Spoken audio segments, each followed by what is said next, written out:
A very warm welcome to you, Sajid sir. Welcome to the Saturday Art Club. We are students from iLEAD Media College in Kolkata.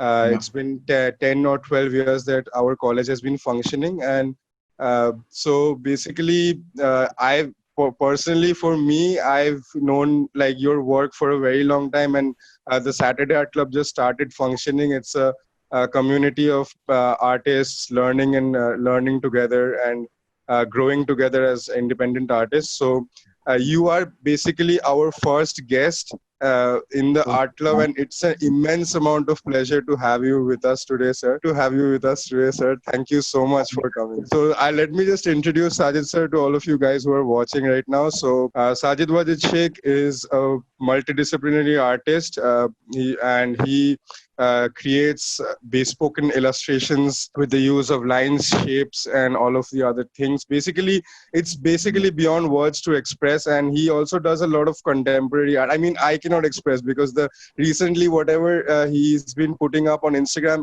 it provides such a wonderful experience to go through all of that, and all the questions come up. So it's brilliant, sir. Over to you, sir, if you want to say something as an introductory, what, because this is going to be a very informal session. Just the students yeah, are I'm going to, yeah. okay with it, man. I personally feel it. The more I am, it is like more conversative. It is sort of, it goes into that space where, something completely different out of it, where it's not so much planned. So yeah, basically, I am Sajid Wajid Shaikh. I am a multidisciplinary artist. When I call multidisciplinary artist is basically I dabble between a lot of different things, like and then also that depends upon like the interest of like what I'm really interested in the sense where sometimes I'm interested in painting, so I'll go through a period of just like sitting and painting, and so basically and then like there are these other phases where I'll make something of like uh, a found object, like installations out of found object and stuff like that. So basically what I'm really interested in is creating images through use of a system, so to speak, like say if you devise a system, say when I talk about system, the system is all about like putting key ingredients in it. Like the first thing is about the aesthetics. Like first of all, what are the aesthetics that I'm going to restrict myself towards. Then the medium, like what is going to be the medium of this sort of system that I'm sort of producing images with. Like so basically what happens is like it's a mixture of the restriction and the medium. Like say for example, if I'm making like illustrations out of crayon, so crayon is the restriction that I put on myself, and then like whatever work, like so basically the medium is defined, and then once you define the medium, you sort of understand that you are only going to use. It's almost like a game in rules in the game. Like say how cricket is played versus a basketball or football. Like the games determine like how you are going to play it. Otherwise, everything else is in an umbrella. It's a game. So basically, that's where I sort of try to create systems where I sort of follow it, and then just following them creates these images.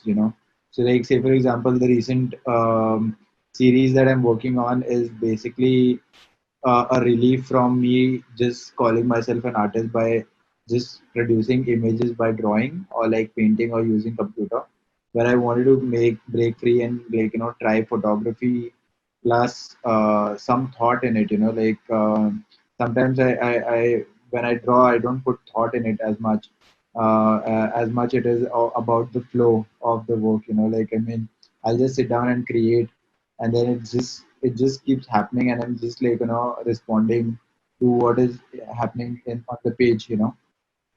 Whereas this approach is completely different in the sense where I'm trying to create work with a thought, and then that thought is not like shared with everyone. you know the thought is in the image. So what happens there is basically whatever thought I had while creating this image gets distorted in the viewer's eye. So say for example, if I'm working on A, it might look like B to you, and then like you would develop a different kind of understanding towards it. So the work sort of is trying to make an understanding between the divide between me as an artist and the work, and then letting the work be open to the public for interpretation. So that is what it is. Right, sir. So I want to ask you one thing, sir. So as a design and animation student myself, I hog a lot of YouTube videos and everything. But Yeah, at the yeah, same point of time, I understand that what you create is not exactly, I cannot watch a YouTube video and make something like that. It comes from within. It's like an exploration kind of a thing. Like yeah, I cannot really find something on YouTube which tells me how to create something like this. So is it basically, finding yourself, something like that, basically, being fearless, something? Yeah. yeah. So actually, like you said, like so basically, when you're talking about creating work, looking at YouTube, so to speak, I mean, I could say the same thing where I also get inspired by a lot of YouTube videos, so to speak, but not in terms of the imagery as such, but in terms of the philosophy, So like there are so many philosophical videos out there about like say stoicism, or say a lot of talks by Alan Watts, and a lot of talks by Osho, and a lot of Eastern philosophy, which talks about Taoism, and like talks about a lot of flow in the work, and like so basically it's all about like being meditative in the approach of your work. So basically that's what like YouTube also helps you understand, like whatever you sometimes you think about some things, and like you're listening to a philosopher just like talk about something, and then you realize what thought you had actually makes sense, because it's not just the thought that has come to you as but has also come to a lot of other people too, so like that, it's not about the technique, but it's about the philosophy, the idea behind it. Exactly. So yeah, so basically that's where the work is coming from. Not really trying to imitate an aesthetic, but just like trying to learn and like implement that thinking. Not anything else other than that. Okay, sir. So we have very little time, so I'll just open the floor to all the viewers because they are basically the ones with the questions over here. So I'll Go open ahead. the floor to the viewers, and if you guys have any questions for sir, you can ask them. But do put your video on or something like that so that sir can know who who he is talking Yeah, to. So any questions? Do we have any questions? Hello, sir. I'm Gunjan Hata. Am I audible? yeah, you are Wendy. So, firstly, thank you so much, sir, for gracing this session with your presence. No problem. Okay, so I would like to ask you that do you remember, as an artist, a designer, the first piece of work or the first piece of art that you created as a child? Like, first piece of work, because it must be Yeah. very close to your heart, right? So, do you remember what it was? So basically, to answer that, actually, I've been drawing and sketching like ever since, But there were key moments in my life where there were a bunch of things where my mom made like a grape, and then like she made it, like she colored it with those fluorescent colors. So that's one sort of drawing that I sort of remember. But it's again like very mucky and very like very blurred, so to speak. Like it's not so clear, but yeah, something of that sort, I guess. Yes, sir, that's amazing. And sir, I believe that you work with such renowned companies like Facebook, Adidas, Red Bull. So, sir, how's the experience been for you, like as an artist and also as an individual, to be working with such esteemed companies? How's the experience been? So, like I said, like so, you would think that like sometimes, like a bigger company has approached you to work with them, right? And then you start thinking, like you develop a complex about like developing some kind of image that is like super remarkable. But the thing is, and then you start beating yourself up a little bit. But the thing is, as much as you can beat yourself is more important than anything else. Like sometimes, like say I had one like a memory of drawing Google Doodle, so when Google approached me to do this doodle for them, like I pushed myself so much that I was like, no, this doodle that I made is not like good enough, not good enough. And then at one point in time, I was just like pushing it, and I felt like nothing is good, like looks good, you know. So then I realized, at one point I'm just sitting down, I realized, it's not really about doing the best, but just doing the justice to the work there is in front of you, you know. So it doesn't matter what company or what big or small, like if it's it only matters is like what you're putting out at that point in time, like not really pushing so hard or desperately so much that you just like burn yourself up, but just relaxing and just playing your natural game, like say for example, sometimes like a lot of us watch a lot of cricket, right? Like if you look at some like really amazing players, they would always play their own game, like whenever they even if they're in a lot of pressure, they won't change their game. And then a lot of times that, like, just being able to play that game by your own rules just does justice to the kind of situation it is, So a lot of these bigger brands, I just work as I would work for your logo. If you have to get a logo done from me for your brand or something, I mean, there's no bias as such. Right. So, do you have any more questions for sir? Yes. So taking from that point, is there someone like to whom you look up to kind of, or you get inspired from his artwork or something like that? I mean, it's a lot of people. Like right now, the thing is, more than that, like what happens in when you're looking out, like it's always about looking outwards.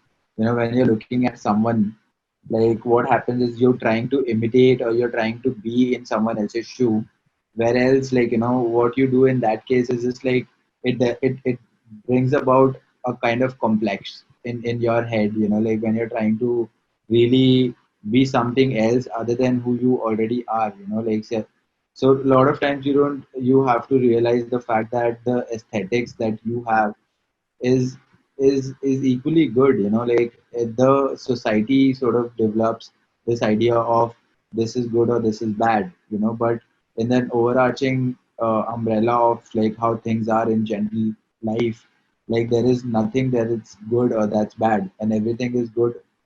Everything that is good is bad in a certain way, and everything bad is good in a certain way, So what you really need to understand is that don't look at someone and be like, I want to be this person or that person, but just be yourself, like even if it's like if your lines are crooked when you're drawing, those crooked lines define who you are. So I think that's what, like, whatever it is, it defines what your identity is, and just embracing it and like just going with whatever you have, It's what is more important than looking outwards to someone, then looking inwards, like, what you have. So, I have a question for you, sir. I've seen that your agency's name is 46 in 2, which is a famous Tool song, as we all know. So, Yeah. and I can see that you're a big Tool fan also. Like, if you're not like listen to their music and all. So, I Yeah. have also read this that you take inspiration from the sound, basically how sound interacts with itself, and you kind of try to portray that on a piece of paper. So, Yeah. can you explain like how that process feels inside you, as in like uh, Yeah. Yeah. So basically, like it's basically like, when you decipher any kind of art, like all art is like aesthetics that you sort of talk about is a combination permutation of composition, balance, and the rhythm, so to speak, the flow, you know. So like music also has that same kind of approach where it has aesthetics, which has a composition. Like you always understand music in composition, and then once you understand the composition, there is a subliminal messaging behind it. So then there is that message, and then when you decipher everything, it's the same thing that goes in a visual art. Like the composition, the balance, the message that is behind anything. And then when you look at anything else in that case, like say for example, if you look at food, say to speak, food also is a mixture of balance. Like say if you make curry, say to speak, which is very spicy, you cut it out, where you balance it out with rice, which is bland, you know. So that balance and then the composition is what it is all about, like when you eat anything, uh, it, anything that is, like, say to speak, like, if you're watching news also, it's always like a balance of a lot of different things. It's everything is in that sense, a mixture of like two three things that can be broken down and understood in like and used as a tool for you to create work, but overall it's almost like a Rubik's cube, like there are multiple ways to solve it, but the end result is almost like always the same. So yeah, Exactly. a lot of tool inspiration is also because Tools 46 and 2 is based upon Carl Jung's theory of human evolution and Right. about Neo sapiens. And it talks about, like how people of our age are actually the change makers, like, and then how change is coming and then now it's our time. So we really see that, like the change is actually very evident. It's not something that you can put a blind eye on, like I don't know how good or bad it is, but there is a wave of change for sure. Right, sir. Thank you. That answers my question. So, any more questions for sir? Come on, speak up, guys. We don't have Hello, time. good Yeah. afternoon, sir. This is Attiya. I would like to ask that you're so famous, like you work with Google and Facebook and all, but have you ever hosted an exhibition or are you planning to host an exhibition in the future? Yeah, so I'm also like I dabble between two things where I'm a fine artist and I'm also a creative director. So I have like some three solo shows that I've done by far. So what I generally do in my shows is basically not really trying to put the stuff there is on like I'd really like to explore the experience, like so when I get to exhibit my work, my exhibitions are mostly about the experience. So it'll basically be about you going into a room, and then I'll make sure, like, there are certain kinds of elements that I'll put in in the exhibition for you to transcend yourself from the ordinary world that you've come in from. So I have actually done like quite a bit of shows, and I'm slowly and steadily progressing towards more fine art than like trying to do more commission based graphic design work. So the amygdala anomalies was something related, kind of like that. The experience Yeah, kind of Villa concept. Anomaly was an experience. It was my collaboration between 14 other musicians. So I basically had worked on it for 3 years, where I basically made a bunch of drawings and I just gave it to like independent musicians for them to really make. So generally, I also do a lot of like a backstory to it. Is basically why I do a lot of album covers. So when you talk about album covers, generally musicians make music, and then you have to decipher, like how a visual will fit on the music. So while doing that, I realized like I had an idea that if you change it the other way around, like if you change it, say if you make a visual and then let the musician make music on it. So basically, I gave them like some 14 sketches, like 14 different people, and like they came back with their pieces of like how this creature. So the drawings were about creatures, So basically, the idea was to create an experience, an ambience, so to speak, about the world which these creatures live in, and people would walk in with their headphones and like then we so the exhibition was about 14 of them inside a television. So people would walk in a dark room in front of a television and put earphones on and like listen to the specific music that they've created for the musician that's created for the animal. So it was an experience where you walked in a black room with televisions around and like all those televisions. It was these animals, and then you could listen to them. So yeah, it was quite an experience. I'm planning to do more of such, but it's quite an ambitious project. So for Wow, the sir, that was practical so help of the amazing. students present over here, can you tell us how we can proceed with being a visual artist and how we can collaborate and how we can actually develop a successful career out of it? So basically, first and foremost is like believing in your own self. Like, I mean, it's a cliche, say to speak. If you ask anyone, that's what the answer is going to be, because that's what the answer is always.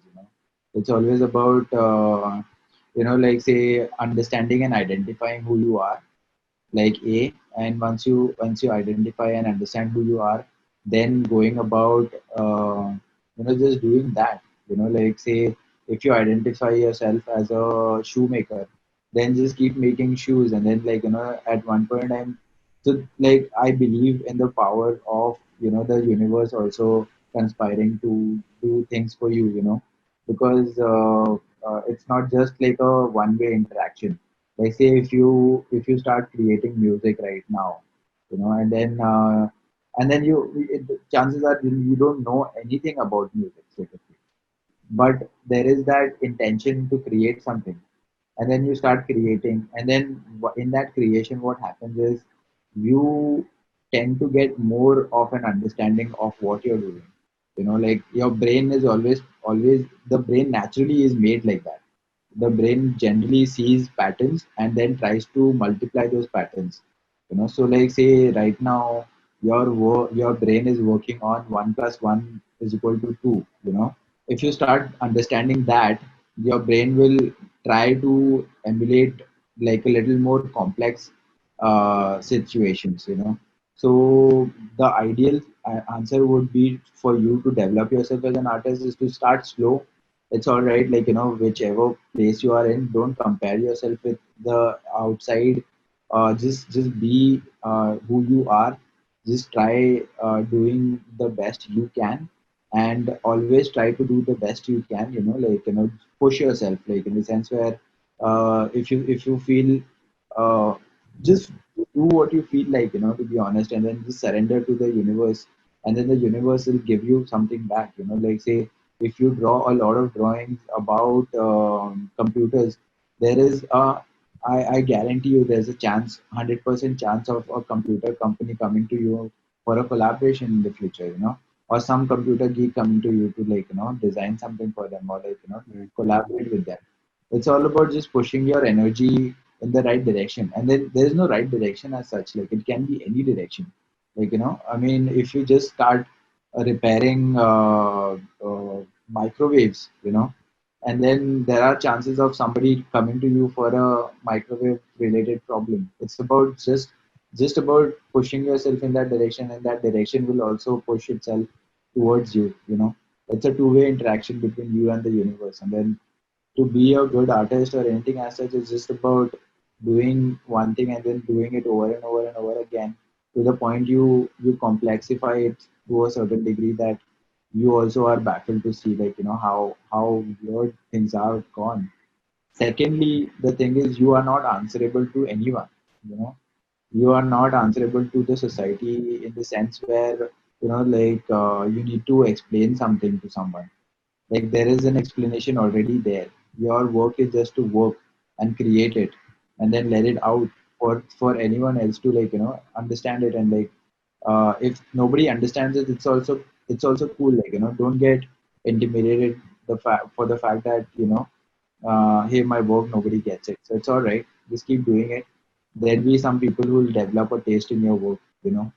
So that is what it is all about. Just doing one thing and then putting all your energy in doing that. Okay, Shreya, I think you have a question. Please go ahead. Yes, sir. So we all know that you make mural paintings. So, sir, please say about that too. Yeah. So again, like, any, like I said, like, every art, if you divide it, like, it's all about the composition, and then, like, all about creating things in the composition and the balance, and then following an aesthetic, so to speak. So once you draw something on a piece of paper like an A4, you can totally draw that on a really large mural. But the only difference that it has is, like, a mural is a lot of work involved in it. it is a very labor intensive project, and then there's this funny thing about like murals. It's basically when you're drawing on a piece of paper, So think about it like, say you are a giant in front of in front of your computer screen or your piece of paper that you're drawing on, Like say as compared to like an A4 paper, an A4 paper would be around, I guess I'm not really well versed with the dimension, but say if it's a 15 centimeter by 15 centimeter paper, and you are a 5 feet 5 person, so you're a giant in front of it. But when you come to a mural, the tables turn, you're a miniature in front of this giant. So basically, that's the whole equation about murals, like trying to uh, uh, say to speak, like your brain exercise in such a way that your brain starts understanding that it's just a very thin line to cross, about the scale. So yeah, I mean, it's not too much of a difference than drawing on a paper and drawing on a mural, but it's just that it takes a lot of time. So that's what it is. Sir, I have been very lucky to have seen you on Instagram live sharing your sketchbooks once, flipping through your sketchbooks once or twice. You mind if we ask you to skip through one of your sketchbooks to show that everyone can see or something? Is that possible? Yeah. Sure, sir. So I'm actually Guys, working. you should completely watch this. Okay, you're gonna go crazy. So I'm You're actually gonna working go crazy. right now. Yes, sir. It's a handmade sketchbook. So I got it from Delhi. So this is the first page of it. I don't know if you can see it. So yeah, 1 minute. I'm just suggesting it through the camera. Then it is, so it's a lot of these, like, I don't know where my camera is. Yeah. It's a lot of these very intricate, like, just flow drawings. And yeah, I mean, it's just like one page after the other. It's just right now, I mean, because I'm on my laptop, I won't be able to show you properly, like, what I'm sort of drawing and stuff. That's fine, sir. That's fine. Yeah. Uh, so, yeah, like, I mean, I got this one IKEA lamp, and it had a lot of these arrows, like to show like where and how to put and like what to like push and stuff. So I just took them out and then just pasted it on my sketchbook. So my sketchbook really is all about like, just random things like, put together, random thoughts or no thoughts at all. Just free flowing, you know. It's a lot of these It's sketches. amazing, sir. Thank you so much. Yeah, it's a lot of these. I don't know. So they just keep going on and on like that. Like, I mean, sometimes I'm like practicing something and then like it goes on to like, I mean, what I believe in is basically the fact that, like say, So what comes to your mind for them to be made in such a beautiful way? that's exactly what the answer is, basically the fact that there is nothing that comes to my head. It's not about a thought, it's about no thought. Like it's not about creating something that but creating something that you don't. And then in doing so, you realize, I don't know. Yeah. Wow, sir. So yeah, I mean, again, it's a lot of free flowing, just doodles, say to speak, but not really doodles, but like I don't know how can I say it. So yeah, a lot of collage work here there. So yeah, I mean, this sketchbook is something that I'm working on right now. So that's it, sir. You don't have to show it anymore, sir. I think your arm will start hurting now, sir. I want to ensure that you're in total convenience. No, no, man. Like I am in total convenience. It's not a problem at all. Yeah, yeah. Because Because like, yeah. So I mean, for me, that's the honestly, thing. So yeah, yeah. yeah. Any other questions for sir? Come on, guys. Now you know. I'm speechless for now. So yeah, like It was you were amazing.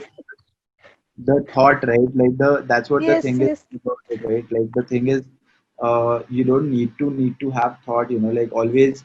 Uh, uh, a lot of people get stuck. Like I'll just give you like an illustration. So say for example, if there is a room, and then it's almost like a huge room, and then you're trying to get into that room, and then what you generally do is you find a door to walk into that room, but the idea is to get inside the room, and then going through the door is a very traditional way of going in it, but the idea is to enter that room anyhow by hook or by crook. So basically, you could take like an opening from the ceiling and then enter the room, or you can dig a hole underneath it and like then enter the hole into the room. So that is the idea. The room is the state of the state of flow, and that's what I think art is all about. Like a lot of people try to come to the door, and then the door is all about the understanding and the thought, but it's not relevant. Like you don't need to have a thought. You can have no thought and still have work, and then you can have thought and then just the thought and then no work at all also can be your work. So that is what I feel.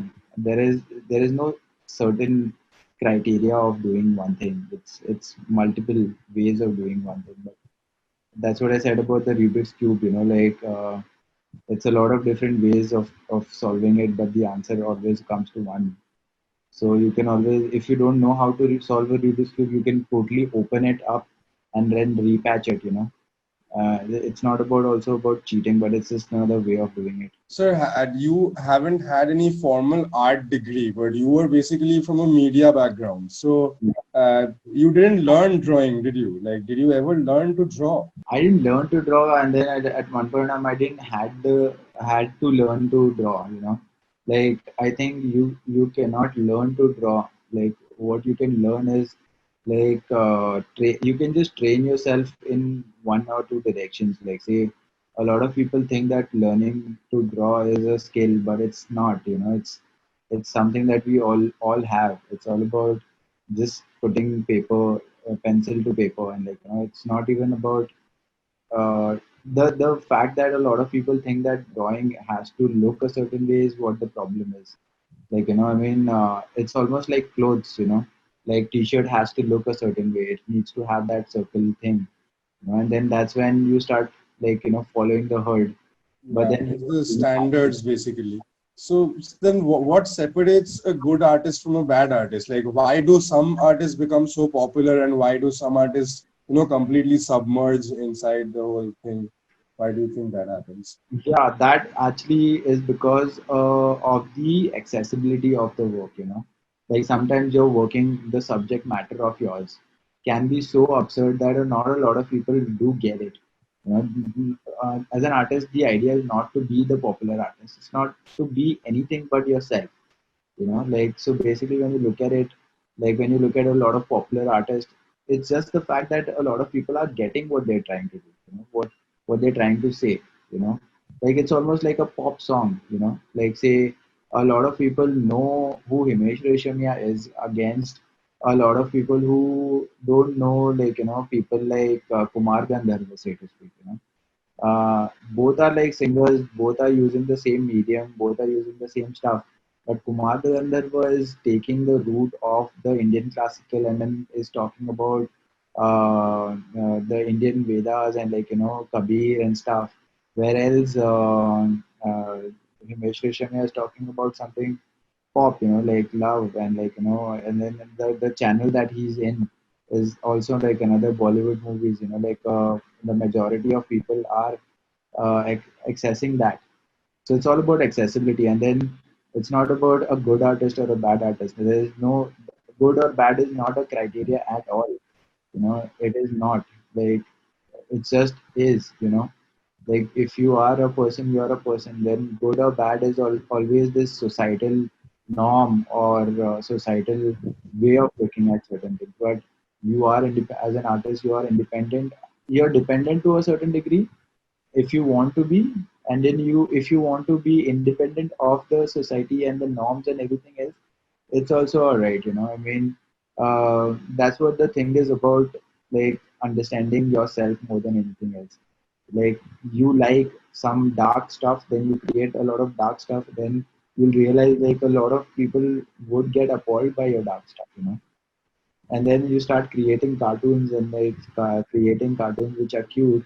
A lot of people like cute stuff. It's almost like creating a dish out of bitter gourd in comparison to creating a dish out of sugar. A lot of people will take sugar, but a lot of people will not have your bitter gourd wala dish. Sir, I have a question. Yeah, yeah. So the thing is that, for example, you mentioned in your speech that everyone should be what they are and not change themselves. For that would be better for them to grow much better. So suppose for circumstances they need to do something that they are not accumulated with, and they have to go out of their way and do something they don't know at all about. Then Yeah. what do they do? They may not get success in that field, right? So what Yeah. about them? So the thing is, a lot of people in our society don't really know who they are. You know, like say a 10th standard graduate, if you go out of the college and like stand in front of the class of 10th, with a majority of the people there are whoever. I mean, it's not about how scholar or like how dumb you are in the school. A lot of people don't really know what they're trying to do. What are they going to do in future? So a lot of times what happens is that's where it starts creating the difference between work and play. Like when you look at a good like player of any sport, that player is not playing because of a, a reason, but it for the love of it. So once you realize like you need to understand what your love is in. Be it anything, like be it cooking, be it computer repair, be it like construction, or be it anything. And then once you start doing something out of pure joy or of doing that one thing, that's where it sort of shows effects about. Otherwise it's a drag. Like a lot of people drag themselves to their offices because the very fact that they don't know what they love. But as opposed to that, the answer would be to develop or like inculcate love in that thing that you are doing. Maybe it's not the best job there is in the world, but if you start loving what you're doing, there is a chance of you understanding a little bit more about it, and then like you realize that yes, there is something really interesting about any particular thing. Like a very crude example would be somebody uh, um who polishes shoes. And as a society, we don't really appreciate people who's a shoe shiner as much. But if you sit down and then shine shoes, I think there is a very amazing feeling about like just polishing the ragged, like destroyed shoe and making it really look better. But it's all about finding that love in it. I Okay, hope I'm sir, making thank you. sense. Yes, sir, very much. Like from the rack shoes, if it shines again, then we'll appreciate the hard work we did. Thanks, man. But that's what I'm saying. Like if you're like in the situation where you don't like doing what you're doing, like I think there is an escape route that you always have, or there's another way of enjoying wherever you are, because it's not necessarily a bad thing, but it's just that you don't have a taste for it. So maybe if you don't have any other thing, you need to develop a taste for it. It's almost like, say for example, if you're starving for a lot of time, and if I serve you something that you don't like, there are chances that you'll still eat it because you are starving. It's not about, and then you'll like certain things about it that you never discovered earlier. Okay, sir, I got it. Thank you very much, sir. No problem. Hello, sir. So, sir, Hello. in general, artists of any form do not really get that kickstart initially, most of the times. So, sir, has it ever happened to you that you've prepared and composed a piece of work, you've put in all your energy and focus, and you know that you exactly kind of prepared what was on your mind. So for you, it's exactly what you had on your mind. But then you didn't get that kind of appreciation or support or acknowledgement from your audience or from people in general. So Hmm. did has it ever happened to you, and what did you learn from that? So it generally happens, like when you think that the piece of work that you've done is marvelous in your own sense, and like you've put in all your efforts in doing that, and then you don't get that response from people. But the thing is, you need to understand that that is a very short term thing. Like you're looking at a like an immediate gratification, so to speak. Like you're trying to like put one thing, and then like you want to get like people to react how you want them to react. But that's what the thing is about like a lot of work, that it's not about like what you think or what they think. Sometimes you don't like certain things, and then they would like something like completely in the opposite direction. But the idea is not about getting carried away by that.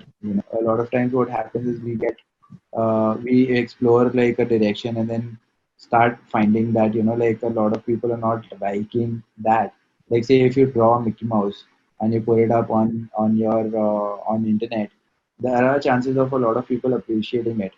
And then you develop your own character and you put it out. There are chances a lot of people will not appreciate it. But what does that mean is basically people are not don't have the taste for the kind of stuff that you're putting out. And you need to develop. If you want people to look at what you're doing, you need to constantly keep doing that, keep hammering it. That's how people work. It's over repetition, and not just like a one-off thing. So a lot of times that happens, yes, like but not getting demotivated about it, because it's not really about appreciating people. Does that clear your question, Gunjan? Yes, sir, that was really motivating. Also, sir, what is like as an artist your goal? I mean, everyone has that bucket list that I want to achieve this, or maybe through this piece of artwork I want to have something like this, or something like that. So, what is on your bucket list, or what is the end goal for you as an artist? Yeah, so the end goal is so the thing is you need to be aware of as much as you're aware of the life that you have, is also being aware of the death that is going to be the final result, so to speak. I mean the end of you, as a human being. So once you realize that there is that thing, also a lot of people live in a denial of them being dead, you know. So for me, honestly, it's all about. There's this one story I'll tell you about, like this one guy in the waiting room of a train station. He was waiting for the train, and what he started doing was like he started. So he was going to go somewhere, so he had a lot of like fruits with him. So he started eating those fruits and he started throwing them on the ground. And while his train came, he just got up and he left, you know. And then there was this one guy who came in and he saw like all the filth around, and everyone was cursing this guy who had like created this mess. So he got up, he cleaned up the entire room, and then he put like an essence stick in that room. And then his train came and he left, you know. And then the guy who came afterwards, he was so happy to see that. So basically, what I'm trying to say is like the life that you have is almost like a waiting room for your train to come, and then one day you are going to go out of it. So if you throw trash around the world that you live in right now, the world is going to be mad at you for some other, or maybe not remember you. But if you create like a one beautiful thing, so that like a generation that is going to come afterwards, if they see that and then get happy about it, or maybe able to like just forget themselves or like their miseries or anything. Like how many times there are these musicians whose music you listen to and then it's taken you out of the headspace that you are maybe good or bad. That's the kind of magic I want to create after I'm gone, or like while I'm on this planet. That is the goal, to be able to make something, like make the world beautiful one piece at a time. Does anyone else have any questions? Hello, sir. I'm Shrutartha. Hi, Hi, Siddharth. Siddhartha. Sir, you are a successful designer and artist. So there may be a lot of hardships and difficulties that you faced. So how you dealt with it? So dealing with it is basically just keep going, if like say you are going to if you're walking from place to point A to point Z, there are a lot of like B, C, D, E, F, G, H, all these landmarks that are going to come your way. So the idea is to have a vision and then keep going towards that vision, and then in between those visions there are going to be chances, there are going to be highs, there are going to be lows.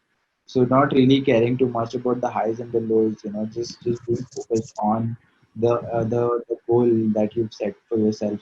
I mean, just create really high or very ambitious goals for yourself. I mean, knowing the fact that like there are too ambitious, you work, you try to build that momentum to do certain things in that direction, and then by doing so, a lot of ups and downs don't really matter that much. Okay, sir. Thank you. Sir, I have a question. I've tried a lot of times to actually collaborate with people, but in Calcutta the thing is that people are not willing to collaborate with each other. They don't understand that collaboration brings about a better creative experience.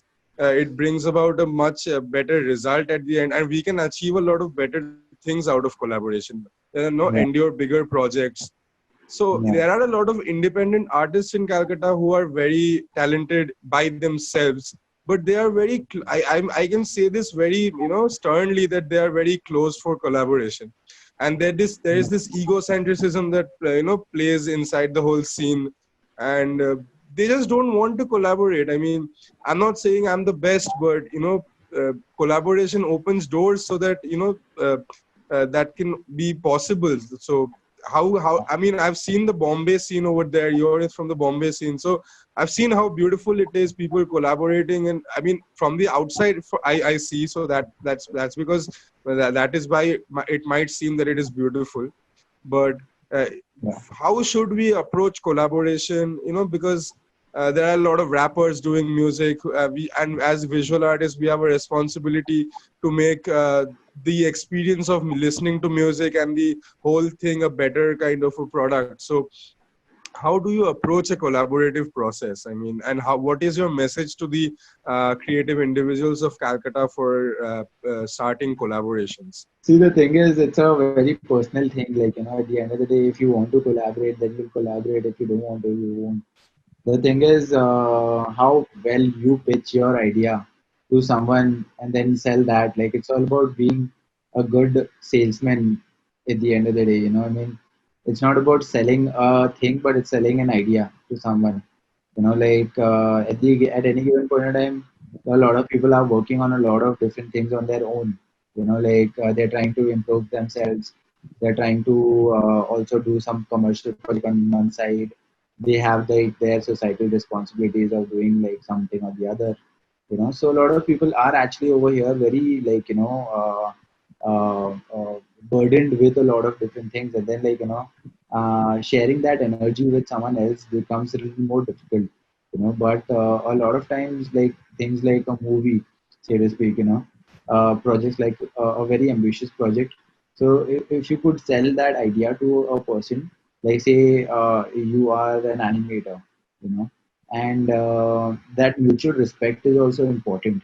Like the total belief in your work is very important. Like for lack of any better term, I would say just focus on your thing, and collaborations are 100% like it's a different magic altogether. It's almost like you could push yourself to from point A to point B, but with collaboration you can't just like push yourself from point B to C, but you can push like few alphabets ahead.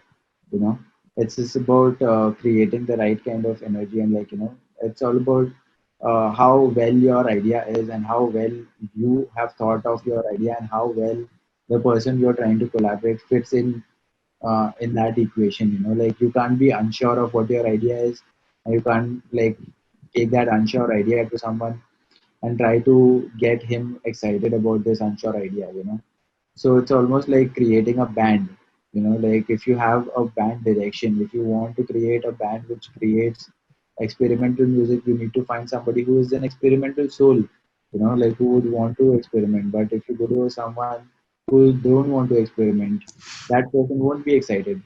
It's about finding the right people. It's not just about, and then this thing about grass is always greener on the other side, man. Like a lot of Bombay people complain about Delhi scene, that Delhi people come. We're all in the same boat. Like it's not we are any different than you guys, or you guys are any different than us. We're all in the same boat. It's not any different anywhere. But just create something that is exciting for someone else, and then that someone will be excited, and then will collaborate with you for sure. Right, sir. So, okay, we have a few more minutes. So before we end this session with sir, so do we have any more questions for sir? Yes, sir. So, sir, is there anything like, given the fact that you are such a famous artist and designer now, and all because of your hard work for sure. So, is there anything that you kind of maybe dislike or do not like that much about your schedule? Because artists are mostly like work. They're so much into it. They live their other life in parallel. So, is there anything that you kind of do not like about your schedule or your life as an artist? Yeah, man. I mean, it's so like, see, the thing is, it's all about perspectives, like if you start looking at like negatives in anything, then you'll find negatives in anything, you know. The idea is not to look at the negatives, but to look at the positives, because the negatives are always going to demotivate you or make you feel bad or make you feel guilty about certain things, but to be absolutely positive and absolutely up to the beat like every day, you need to realize that like you won't be the best in the world at any given point of time. There is going to be someone who's better than you if you start looking at it that way. But what you really need to understand is, there is looking at certain things in a bad light is a mindset. Like you'll always find something that you don't like about yourself. But what can you do about it if you can't do anything about it? I mean, of course, you need to change if there's something terribly wrong with you. But if it's not needed, if it's coming in your way, like say a lot of people who have good storytelling ideas get one step behind, saying, "Hey, I can't draw," or "I can't do this," which is why I'm not being able to do that. Like find there's always a way out of wherever you are. I've seen a lot of writers who can't draw collaborate with a person who can draw, you know, and then that person who can draw so well cannot really weave the stories that he can. It's just finding the strength in what you have, and then not looking at all uh, on things that you don't like. So if you have to ask me, I don't think there is a lot of things that I don't like about what I'm doing. I'm actually grateful to be able to draw and to be able to create uh, and do this. Like it's all about being grateful for what you have already in your hand. Not a lot of people have the privilege to sit and draw and make money out of it. Yes, sir, totally. So positivity is the key. Yeah, it is. Yeah. Calcutta for any project or something like that, or do you or something like that? Hopefully, man. Like I don't know. I mean, I don't plan that much. Like honestly, like I'm very moment to moment kind of person. Like if there is some kind of there is no plan at all, to be honest. Like so if there is something, I'll give you a shout out for sure. Okay, so that's fine. So, okay, before we end, we'll take one final question for sir, because after this, our colleges, we have another event followed up after this. So we only have a few minutes left. No So any problem. more questions for sir? Come up with that. We have one more question left for sir. Like we can ask him one more question. We are limited, yeah. Cannot do anything about this. Yeah, No problem. otherwise, yeah. Oh, I mean, if you have any questions, just shoot me a message like on Instagram or whatever. Yeah, and please, sir, can you just tell them where they can find you on Instagram or on the internet, something like that? Yeah, I mean, if you just search Sajid Wajid Shaikh, I think which there I are will, chances. of course, gracefully do all over the WhatsApp groups. I will share all over that. I was Yeah. saying like if someone has like some kind of question, or maybe in the conversation right now didn't have like the chance to like message like voice it out. Maybe if they want, they can totally message me. I'll be all yours. Yes, and that's exactly how I got Sir into this meeting today. I completely just went up to it and I asked him, Sir, please come to us and talk with us. And he agreed very gracefully, and that is so nice of him. I mean, so that's very Thanks. nice, sir. Not about Yeah. like it's not too much of a deal, honestly. Yeah. No, but it's a big deal for us, sir. It might not be a big deal for you. It's a big deal for us, sir. So anyway. Okay, sir. So no more questions, right? Yeah. So basically, sir, any ending notes for our college, which is iLEAD, and for the Saturday art clubs? Any message you want to give out? Any kind of thing? I mean, the only thing that I would talk about is like at any given point of time, go inwards, go within yourself, find what you have best in the world to offer, and then just keep offering that, and then that offering will be answered at one point of time. Give it today, tomorrow, and then it's all everything is time bound, like don't be disheartened by things if they don't happen immediately, like it can happen immediately, it can take a lot of time, but just do things out of the love of doing them, like not out of any other reason. There are multiple reasons for you to do it, but I think doing something out of love is more beautiful, it's more enjoyable. That's great, sir. Thank you. Okay, now I would request all of us to please switch on their videos so that we can have a final screenshot with sir. Okay, thank you, sir. Thank you so much for joining us. Thank you, thank Thank you. you so Okay, much, sir. and Thank you, sir. Thank you, do sir. come to Bye. Calcutta, sir. Do It's come to amazing Calcutta. you're And lots doing of this. love It's from the amazing. city, sir. Okay, sir. Bye, bye, sir. Bye, sir. Bye. Bye, sir. Bye, sir. Bye.